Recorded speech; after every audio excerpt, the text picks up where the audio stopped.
Diabetes આવે એટલે શું ન ખાવું એનું મોટું લિસ્ટ આપણે બનાવી દઈએ, પણ ક્યારેય વિચાર્યું કે શું ઉમેરવું? તો આજે આપણે એના ઉપર વાત કરવાના છે.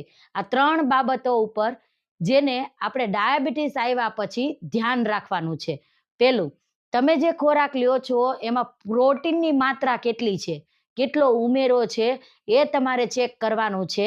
બીજું, તમારા ખોરાકની અંદર ફાઈબરવાળો ખોરાક છે કે નહીં, અને ફાઈબરવાળો ખોરાક જાળવી રાખશો તો એ તમારા સુગરને કંટ્રોલ કરવામાં મદદ કરશે.